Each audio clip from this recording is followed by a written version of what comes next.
I've been making YouTube thumbnails for almost 5 years, and I think now is a good time to start sharing some of the things I learned along the way. Welcome to Thumbnail Breakdown, Episode 1.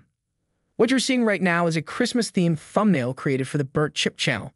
In the video, Josh is set out to give his YouTuber friends Christmas gifts, which means the approach to thumbnail design is fairly simple. Those are the raw photos we chose to go with, and those are some of the other assets that will help elevate this scene with Ethan, Harry, and Josh. First, we add the photos of our guys, cut their bodies accordingly, and make sure their positioning is good because it will be easier to add other elements later on if we don't have to screw around with their bodies again.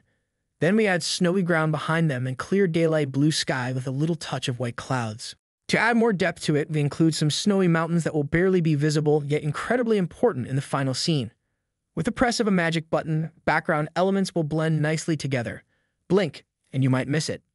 Now it's time to make our guys look nicer. Let's start with Ethan. We want to make it look like he's holding a wrapped present and not some random box. We can achieve this fairly easily. Let's draw on the front and the side of the box and apply nice Christmas texture to it. Speaking of nice, let's reach into the darkness and pull Ethan into the light. Actually, let's help Harry and Josh with that as well. Now back to Ethan and his present. We darken the side of the box and we remove this annoying part that's sticking out. Next, we zoom into Ethan's face and attempt to apply the classic skin smoothing cartoonish effect everyone seems to be doing these days. Oh, and yeah, we need to make those eyes pop.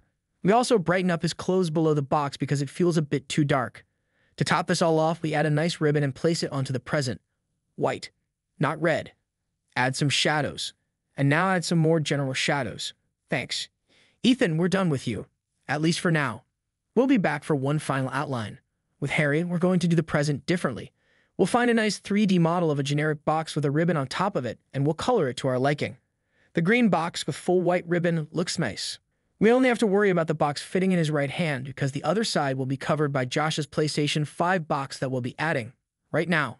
Back to Harry now. Let's add some contact shadows with the box and then move on to his face to once again try and apply the classic skin smoothing cartoonish effect everyone seems to be doing these days. Ooh. We can't forget about the eyes. There you go, it's done. Before we move on to Josh, let's color Harry's paper crown to yellow, and we also need to brighten these parts. With this PS5 box, we'll pump up the brightness. Then we'll add an iPhone 14 box in there. Brighten it up, draw on the sides of the box, and shade it correctly. The only thing left for us to do is the contact shadow, and we're done with this part. Now is the time for the classic skin smoothing cartoonish effect everyone seems to be doing these days. Next up is eyes popping, and then brightening up some parts of the body.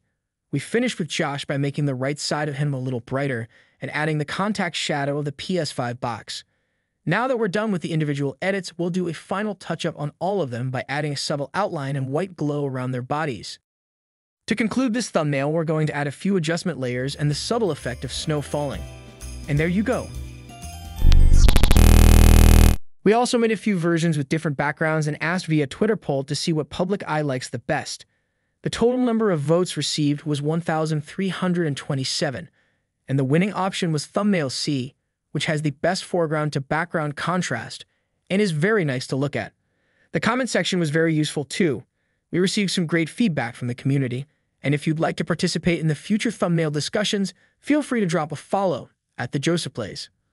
Upon reflecting on the feedback received for this thumbnail post, I decided the background needs one little addition, a Christmas tree. Thanks for watching, and Merry Christmas.